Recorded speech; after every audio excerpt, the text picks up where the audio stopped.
કેનેડામાં જેટલા પણ વિદ્યાર્થીઓ ભણતા હોય છે અને એમનું એક સપનું હોય છે કે ત્યાં ભણીને કામ કરી શકશે અને આમ પણ જે સરકાર છે એની મંજૂરી પણ આપે છે, જેને PGWP કહેવામાં આવે છે. પરંતુ હવે પોસ્ટ ગ્રેજ્યુએશન વર્ક પરમિટમાં જ કેટલાક ફેરફાર કરવામાં આવે છે. એટલે કે હવે IELTS ની જે એક્ઝામ છે એમાં ફેરફાર કરવામાં આવે છે, જે સ્કોર છે એમાં પણ ફેરફાર કરવામાં આવે છે. શું ફેરફાર કરવામાં આવે છે જાણીશું આજના વિડીયોમાં. Hello, ladies and gentlemen. This is your captain speaking. We'll be landing in the airport in just a few minutes. What's up guys, welcome to Into Videos and my name is Karan Charutra. હવે જેટલા પણ લોકો કેનેડાની તૈયારી કરી રહ્યા છે, એટલે કે જે લોકોને કેનેડા આગળના સમયમાં જવું છે, એ બધા જ લોકોને ખબર હશે કે IELTS શું છે. પરંતુ હવે આગળના સમયમાં જે PGWP માટે અપ્લાય કરવું હશે ને, તો પણ તમારે હવે IELTS ના જે બેન્ડ છે ને એના ચારેય પાર્ટ્સમાં ઓછામાં ઓછો 6 બેન્ડનો સ્કોર હોવો જરૂરી છે, અથવા તો કેનેડિયન લેંગ્વેજ બેન્ચમાર્ક એટલે કે CLB માં 7 બેન્ડનો સ્કોર હોવો જરૂરી છે.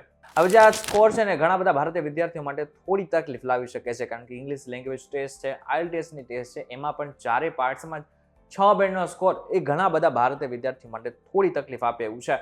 પરંતુ આ સાથે જે લોકોની નાણાકીય સ્થિતિ ખરાબ છે એ લોકો માટે પણ ખરાબ સમાચાર કહેવામાં આવી રહ્યા છે. જો IELTS પરીક્ષામાં ઓછામાં ઓછા 6 બેન્ડ સ્કોરની પોસ્ટ ગ્રેજ્યુએશન વર્ક પરમિટની જરૂરિયાત પૂરી ન થાય તો તેમણે કેનેડા છોડવું પડશે. ઘણા બધા લોકો તો પરીક્ષામાં પાસ થાય એટલા માટે થઈને 2 થી 3 વખત પ્રયાસ કરતા હોય છે, અને ઘણા બધા લોકો તો નાપાસ થયા બાદ પણ સતત પ્રયાસ કરતા હોય છે, એક વખત પાસ થઈ જાય. નિષ્ણાતો તો એમ પણ કહે છે કે જે લોકો ત્યાં ભણવા માટે ગયા છે એમની સ્ટડી પરમિટને જો લંબાવવામાં આવે ને તો પણ PGWP માટે અરજી કરવાનો સમય 180 દિવસ સુધી લંબાવી શકાય છે.